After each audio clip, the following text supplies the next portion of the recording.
classified it as such. And as a result, I had to drive it to Kentucky to get it out of here. So I think it's time for us to re-examine that. And the second thing I would like to add quickly is that I hope that on the work construction going on, if we get the FBI building, and if we get any more buildings, that there be PLAs on them. I'm a union worker, and I want to see some more union work in the county. Thank you.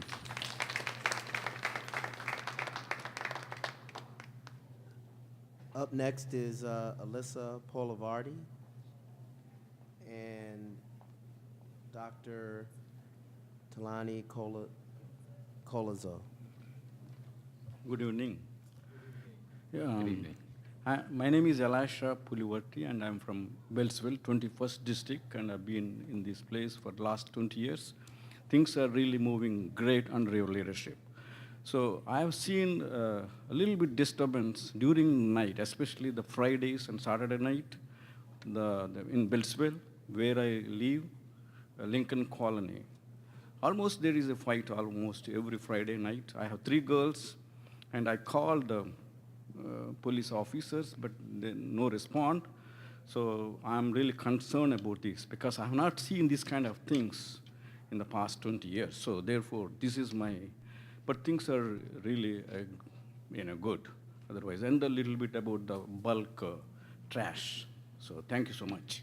No, thank you. You said you called the police, but you didn't get a response on the issue. They talk to me, and they ask me my name and what's happening. It's almost they're fighting every Friday night. Mm-hmm. They fight. They were not the citizens.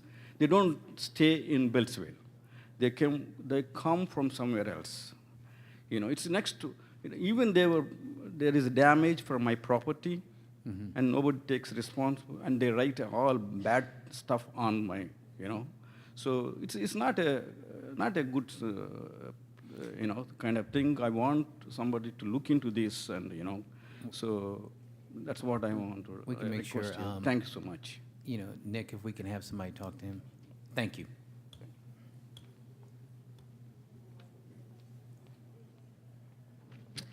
Good evening. My name is Tahani Goyaso, and I serve as Director of Schools and Community Engagement at Casa de Maryland.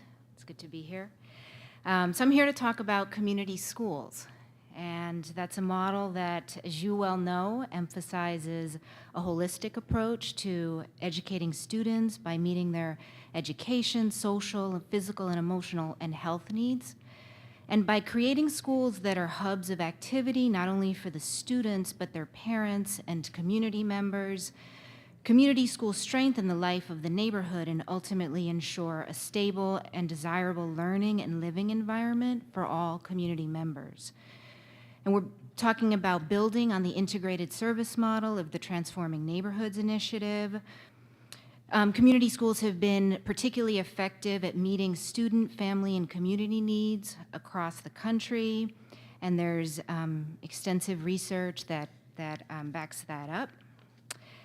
So we seek to replicate key elements of models developed across the U.S., and those elements include out-of-school time programming for students. Where CASA is located, so many of the children, just are kind of hanging out after school, and such a strong need for after-school programming there and in other parts of the county.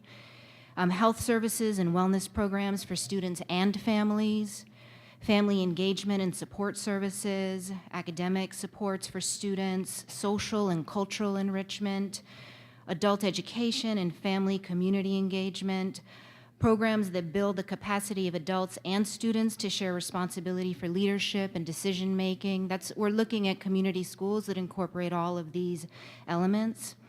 And that in terms of leadership, there would be a lead partner agency that might be a public agency or a community-based organization to help coordinate services. There would be a site-based coordinator at each school, an assessment of community resources where, students, families, community, and school leaders would all inform that process, and then a community advisory board. So we've engaged a broad range of community and labor organizations and education experts to draft community schools legislation for the state of Maryland, and we look forward to talking with you more about that. Thank you, and thank you for the work that you're doing. Thank you. Next up is Kirk Plunke, and on deck is Chris Melendez. Good evening. First, thank you for hosting these meetings. I think it really helps the whole Thank you. process. My concern is I live in Colmar Manor, and we're not too far away from the CSX rail lines, and there's a few road crossings, and federal law requires signaling, which is like 410 decibel horns any time of the day, night. So I put an announcement on the listserv, and one woman was complaining over 30 years she's been waking up to this signaling problem. But there's a process to establish quiet zones, and I'm right now engaging in that. And it requires identification of crossings, coordination with communities, and in the end, I'm going to do a lot of homework. There might be some costs involved. And I don't know whether it's coming from the state or the county, but grants would help. And I know one grade crossing has the bells, the whistles, the gates, but there's other ones to make a more comprehensive quiet zone. It may eventually require some funds, so we could all live and sleep in peace. Thank you. If you want, if we can make sure, Daryl, you heard that, Daryl Mobley, our Director of DPW. Thank you. Thank you.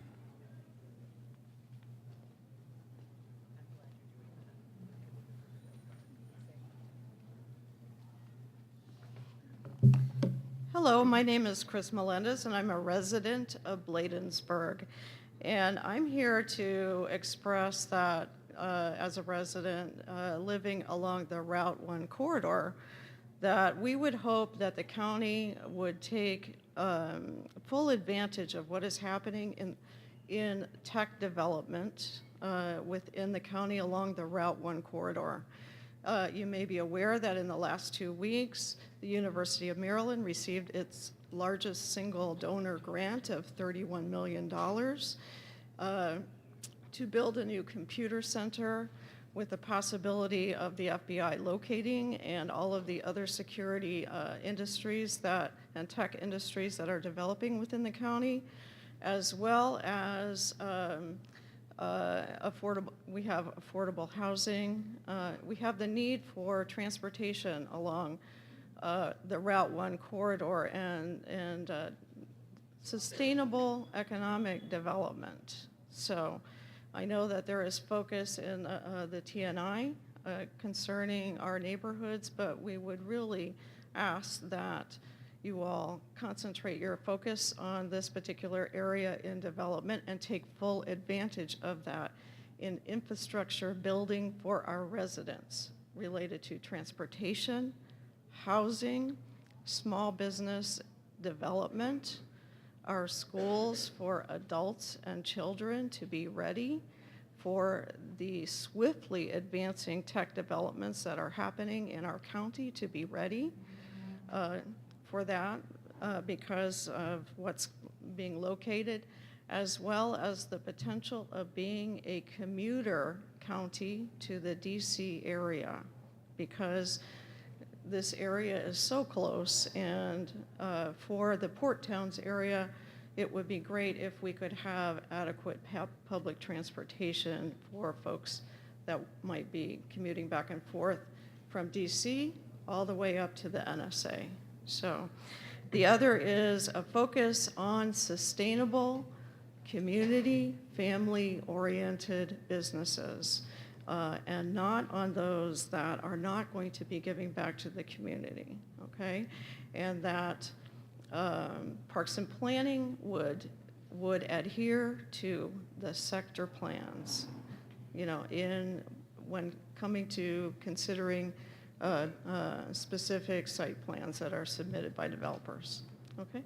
So thank you very much. Thank you. Thank you for your testimony. Very good. Next up is Robert Adams and Jeffrey Lemieux.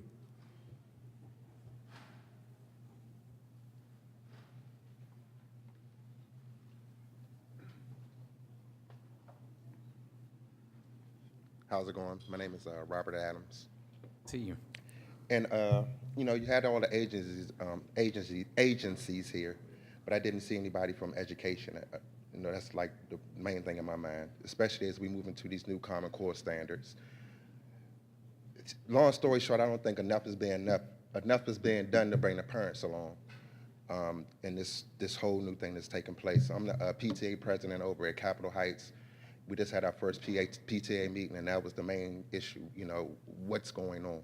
You know, I don't understand this math. This, you know, there's 10 ways to figure out what 1 + 1 is. You know, is it this wild? And then, you know, when you look at the you know, I'm starting to do my research to understand. You know, this is a problem nationwide. I don't understand how y'all decided to roll it out with no textbooks. You know, so it's a lot of things that I don't understand.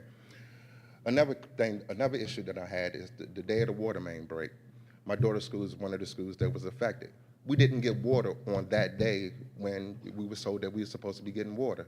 I personally went out and went to the shoppers, bought water, and took it to the school. I don't understand why the PG County government couldn't get that done that day.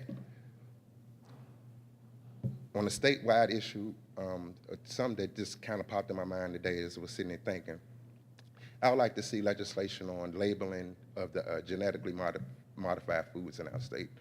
You know, that's something that's starting. I think it's happening in California already. I know that some of these big companies are fighting it, but I would like to see that labeling. I would like to know what I'm eating.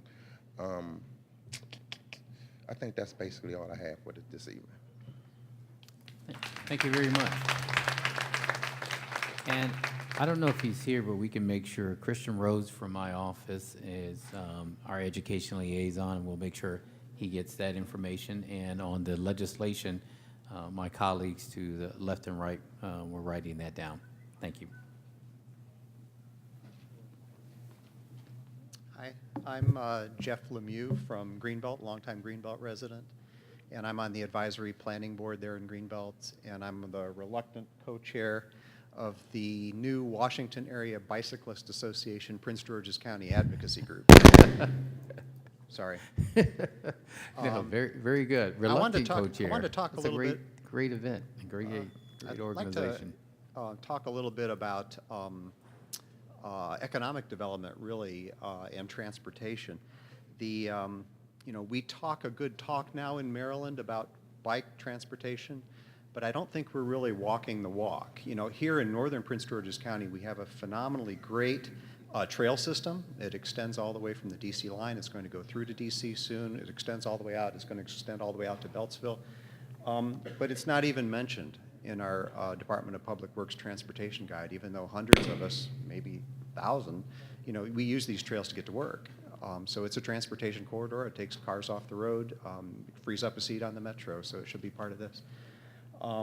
A couple other sort of concrete suggestions. You know, there's some training that we could do with the police in our area. My wife runs a bike shop here in College Park.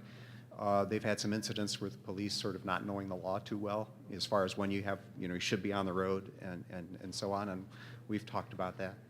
Some other concrete suggestions, you know, we have these beautiful trails, but our roads are not beautiful in this area. I mean, they're gross.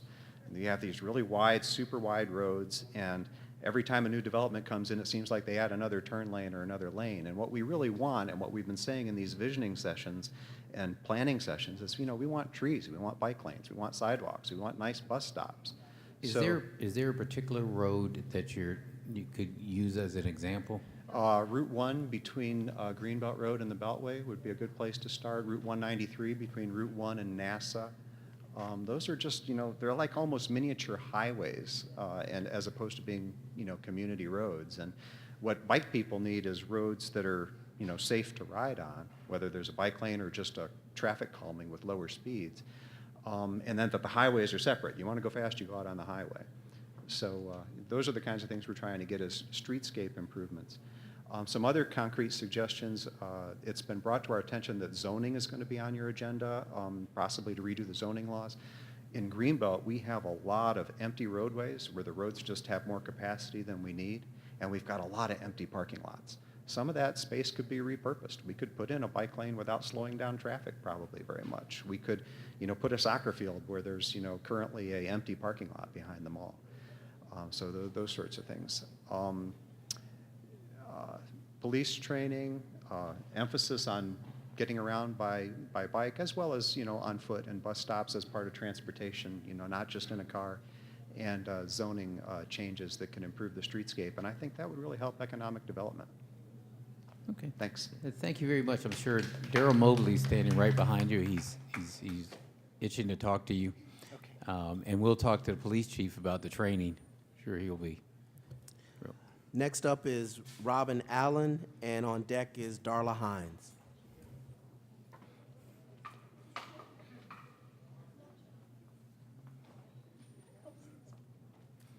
Hello, my name is Robin Allen, and with me is my husband, Sean Allen, and we are residents of Prince George's County, as well as we live on the first street into the state of Maryland and also Prince George's County.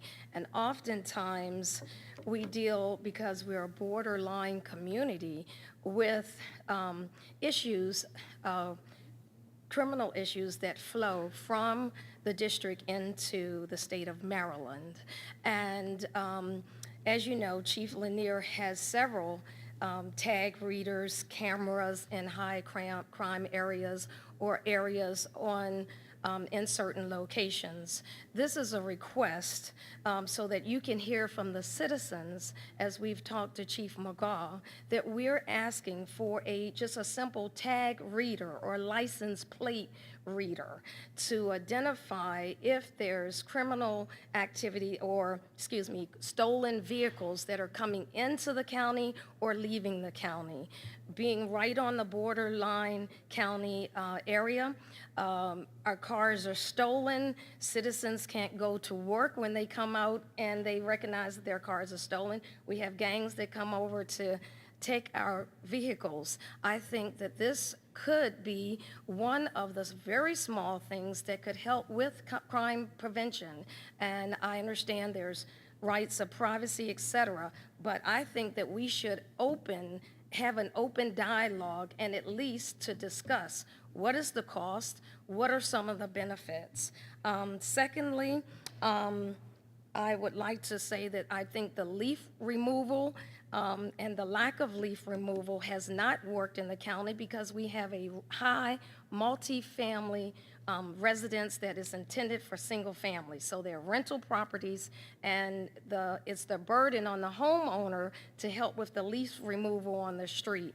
And we have had incidents where there's wet leaves on the streets that actually can cause accidents. Okay, then secondly, I want to say that under crime is that we're asking for our police to purchase. They're called stadium spotlights. They're oftentimes used when there is crime taking place in an area or suspected drug use, drug sales or transactions, illegal activities. And we had incidents that occurred.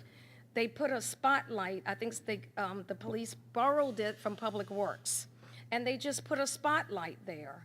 I think that our police should have this at their access to use as needed. Immediately, you can imagine, right on the DC line, well, as the DC police and Maryland police, the criminals know that it's the DC police, but they're, playing the line. By just putting that spotlight up there, slow that drug traffic down right away. I think the police should have that as to their disposal. Those are some things that I think will help the county. It's the small things that we can do to help cut down so that crime doesn't become big things. Do you have any questions? Which area of the county do you live in? You're talking about? Right at the intersection of Sergeant Road and Eastern Avenue by Okay. the Catholic Archdiocese of Washington. Okay. It's really Prince George's County. Also the state of Maryland. Right in that area, we have the Riggs Park gang that comes through, and it's almost as if DC is regulated or it's patrolled, and then you get to Maryland, voila, we don't have anything. And I strongly suggest that we begin to even discuss, is it beneficial? How much does it cost? And I think it's a simple thing that the police can use this data to alert them. You know what? Someone illegally is coming from North Carolina, Delaware. Well, I know Barry Stanton is somewhere in the back, so I'm going to make sure that we bring that up with the police chief. Thank you. Okay, all right. And Barry Stanton's position is? There he is right there. Hey, Barry, raise your hand. He's the Deputy County Administrator for Public Safety. Great guy. He's itching to talk to you. Barry, come on up. Meet people. He's hiding back there. Thank you very much. Yeah, well, we just brought him out the closet.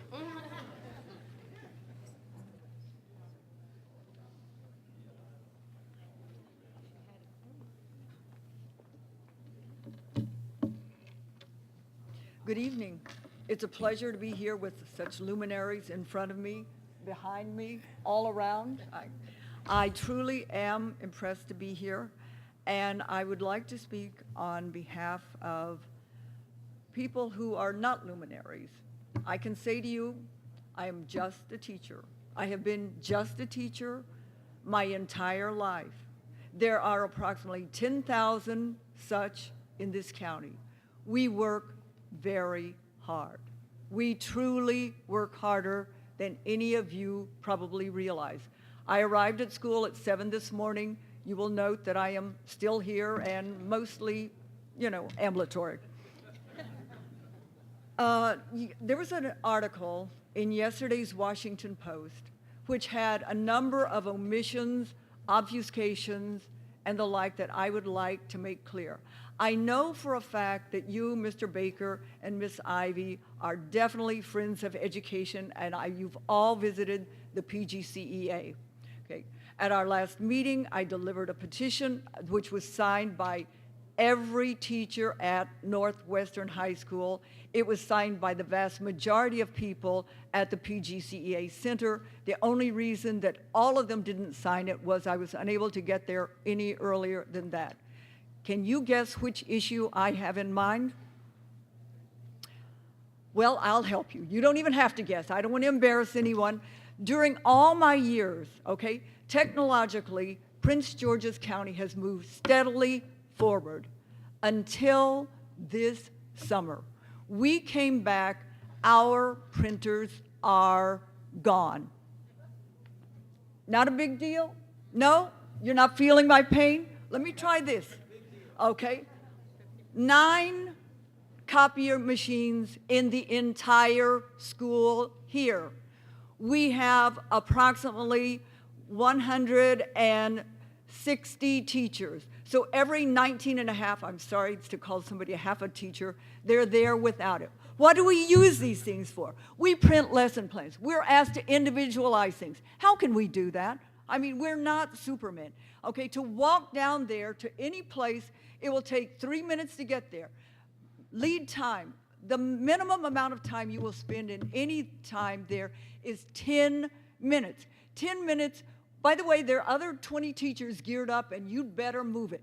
And okay, most of the time, we did not use the printers in our classroom for copies, as Mr. Watts sort of disingenuously suggested. We used those to get the original material, so it would take only a very small percentage of the time so that we could get on to the business of teaching your children the most priceless possession any of you have. You want the job done well, give us the tools to give it. Give us back our printers. Okay. Delegate Ivy said that seems reasonable to her, so we will talk to the superintendent about the printers. Oh, I'm sorry, may I add one thing? Please. Two schools in the county have all of their printers. Can you guess which? That's right, Roosevelt and Oxon Hill. Both of them. No. Okay.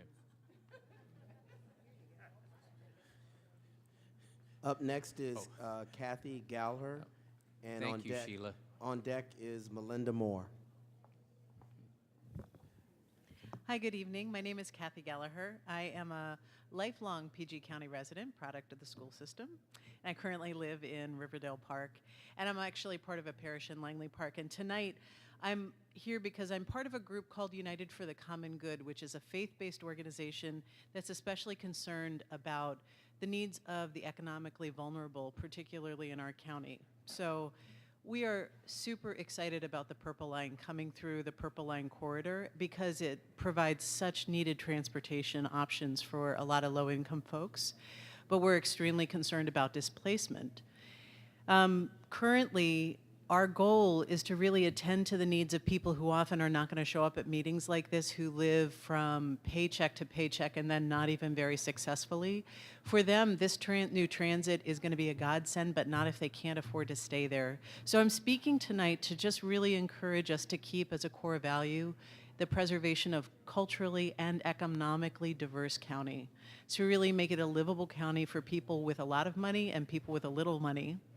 And to put in a special word for low-income housing, because I know affordable housing is a great buzzword, but I think we also need to name plainly that there are people who make very little, who work extremely hard, and they need quality housing options. I want to thank you publicly because you have given some support to the Purple Line Compact being developed, which is a concrete tool that's going to help us get there. We gathered over 1,000 signatures that we sent to you and others who are making these decisions, and we're really excited to be part of the people at the table. But you have a louder voice than I do, so I'm asking you to use it. And I'd like to take a minute to share just a couple of little vignettes. The parish I worship at is in Langley Park. It's mostly recent immigrants, Catholic community of Langley Park, and I work with the youth there. First generation, bright and beautiful kids, but as you know, at risk. In Langley Park, easily, I think only 40% of kids graduate from high school in 5 years. And if these kids are moved out from place to place 2 or 3 times during their high school years, they become less and less capable of forming stable communities. I've watched so many lovely kids, like with a couple of bad decisions, either end up with children at a very young age or into drugs or just get derailed because there are so many difficult paths that surround them. So I want us to be a force for keeping their community stable. And also to say that that Catholic community of Langley Park is there only because there are so many folks living in that apartment. If people get displaced because of income, we're going to lose English classes, computer classes, we're going to lose a food pantry, and some very positive forces in the community. So I know you're already in support of this, and I also want to thank publicly CASA of Maryland for their fantastic work trying to raise this issue, but I hope you'll continue to work in that direction. Thanks. Yes, we will. Thank you very much. And I should say that Sheila Jackson is here from the school system. So we'll be directing Sheila. Let's give Sheila a round of applause. Yes, ma'am. Hello, my name is Melinda Mora, and I'm a resident of University Park. I want to first of all say thank you for the support that you have given for the schools and the education in our county. I have a basic question regarding education. How do you see the new school board and structure and leadership making improvements with regards to the county's TAG program, specifically TAG in the regular classroom? I have 2 TAG-identified children who have grown up in PG County Public Schools. They went to University Park Elementary School, then Hyattsville Middle School, and are now at Eleanor Roosevelt. Although they've had some great teachers throughout their education who integrated some of the TAG concepts into their teaching, I have seen no corporate implementation of TAG in the regular classroom concepts to include enrichment clustering, curriculum compacting, tiered assignments, independent study, some of the various concepts that the county actually embraces. Over the past years, I've seen great improvements with building up our TAG schools, separate schools, but not, once again, the TRC program.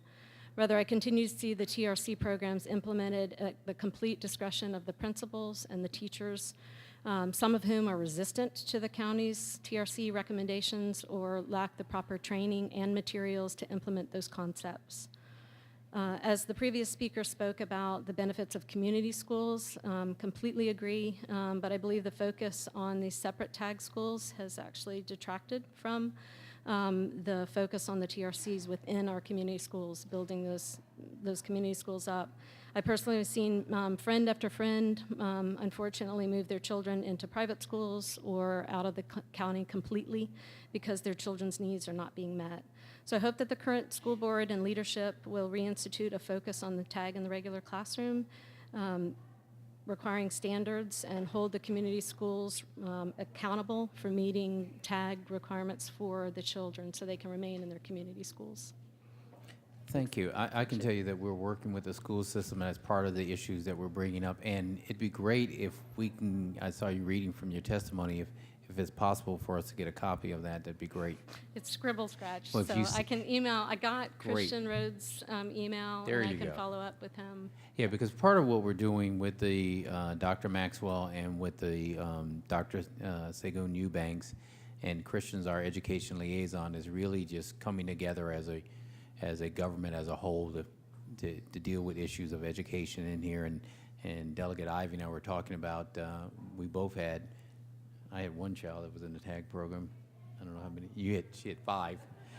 So I had to deal with the busing issue of the child out of our neighborhood to the tag program.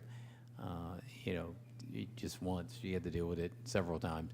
So we understand that. So we'd love to get the notes. If you can email to Christian, we certainly will bring that up. Okay. And I'll great. make sure Ms. Jackson has a copy. Okay. Thank you. Thank you. Before I call the next person, just want to remind everybody in the back, although the conversation that is taking place with some of our department heads is great, try to keep the conversation a little lower because it is carrying up front. It makes it a little tough to hear. The next person up is Sibylle Brown, and on deck is Jeff Clarke.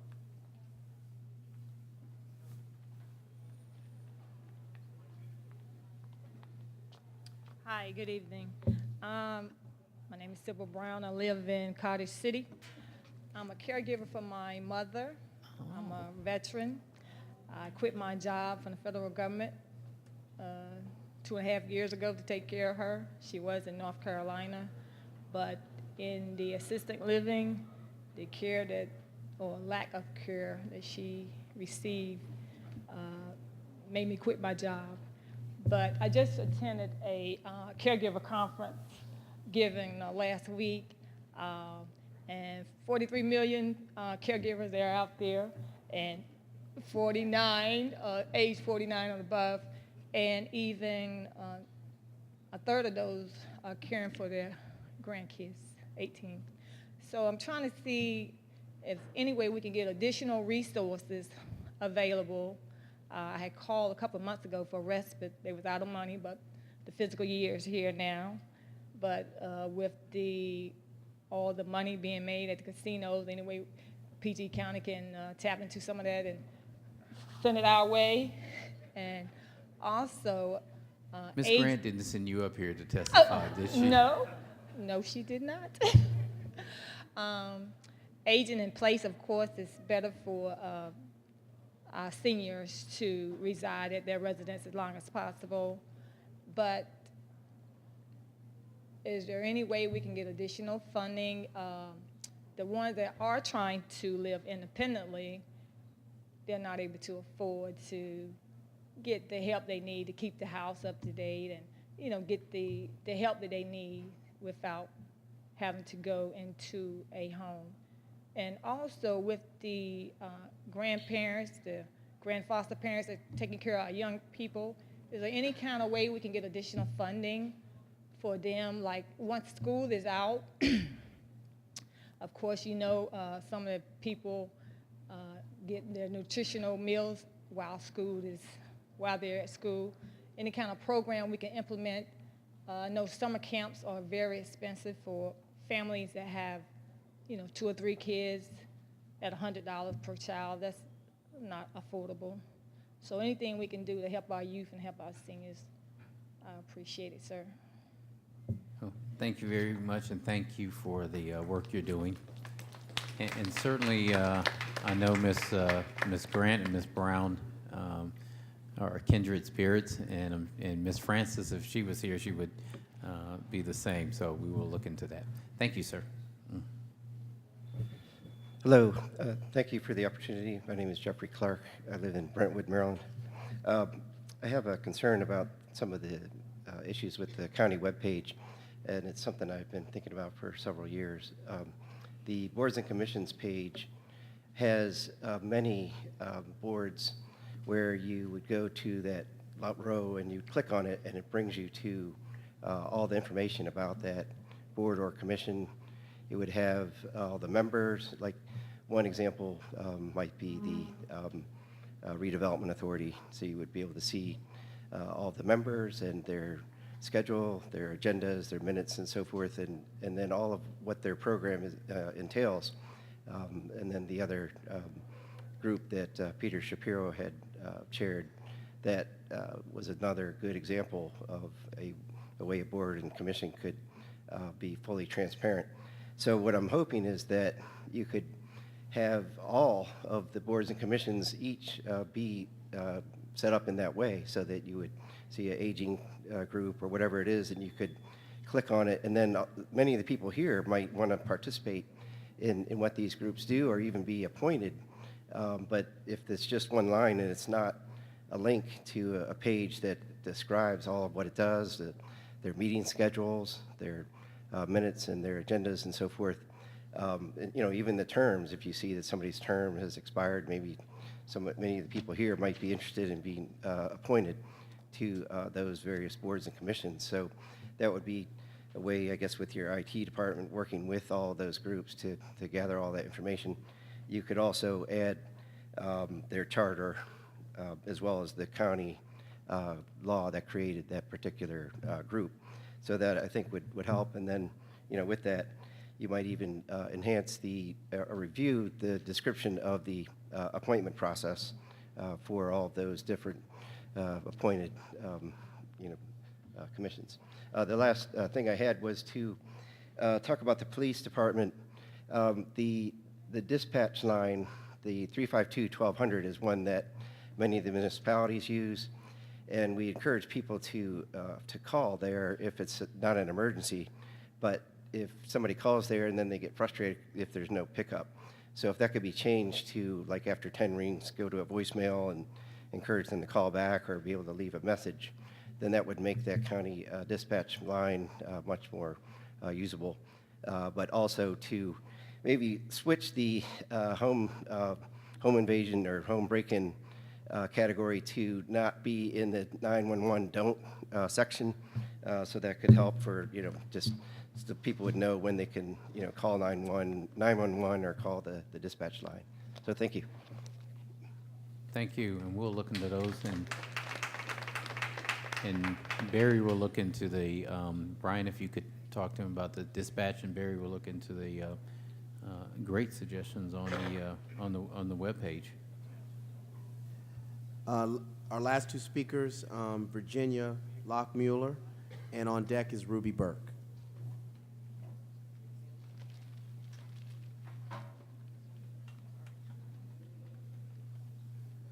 Hi, my name's Virginia Lockmuller.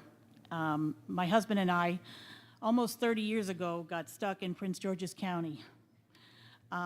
Since I'm probably going to die there, or will probably die there, I decided that I would take on some of the issues. We get traffic from DC, Maryland, and Virginia, and significant traffic. And the only business that we can bring into Bladensburg are 7-Elevens. In fact, they built a 7-Eleven right down the street from the high school so that it would be a convenience for all the 70% truants that could hang out there. Any pride that, we've never been able to educate our son in Prince George's County. We've always had to go to the expense of private schools. Any pride that we had in the new home that we bought in Bladensburg, quickly turned into an embarrassment about the fact that people won't even come into the area with the Walmart that we have there. It's a joke. It's a mess. It looks like a cesspool. I don't know if it's in Bladensburg because every other street has a different town name. We need beautification efforts. And we have slabs of concrete in between our highway where they could put beautiful potted plants like they do in Potomac and in Montgomery County.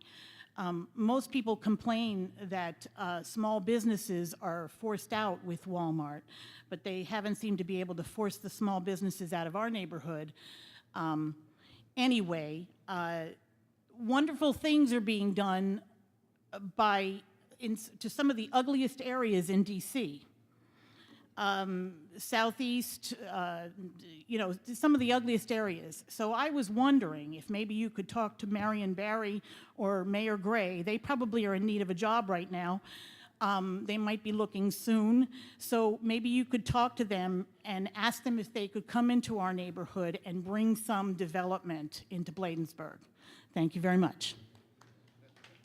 Well, you'll be pleased to know that we took one step further. So we went and got the guy who had helped them do all that development in D.C. Victor Hodgson, could you raise your hand? So he was the deputy mayor for economic development.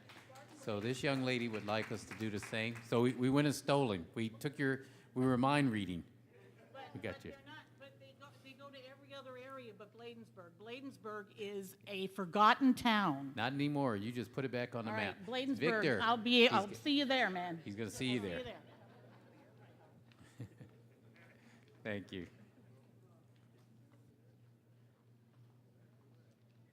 Good evening. Thank you for allowing me to speak. My name is Ruby Burke. I live in the Lewisdale area. On April 30th, WSSC opened 7 floodgates, and in the Lewisdale area in Hyattsville, I called WSSC and they told me there's no way that the water got to my area. Well, me and my neighbors, we had minimum of 5 feet of water in my basement, which wiped out my entire basement. And yes, I do have flood insurance, but flood insurance covers tearing down the walls and putting them back up. It does not cover doors.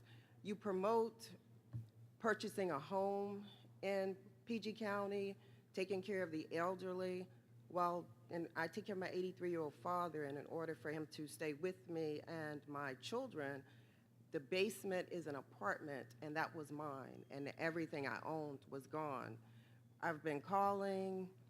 No one seems to be able to tell me why this water came, and WSSC, as I said it wasn't their fault. They opened these 7 floodgates, and there's no way that the water reached from Laurel to Hyattsville on that same day, April 30th of this year. There's also drainage. There's one drain for all of the houses in my area. The next drain is 3 blocks away. So there was nowhere for this water to go except into our homes. 410 backs my home. There's debris. They came and cut the trees down, but they left it in the drainage system, so my backyard was a swimming pool. There was so much water, and there was so much water that it knocked my back door down. Not just my home, all of the homes in my area. We don't know who to call because everyone's saying that it's not on them, it's not their fault, they don't know, and that there's no way that this water came this far, and it did. Did WSSC actually come out to your house and look at it or the area? No. They told me to prove it was them.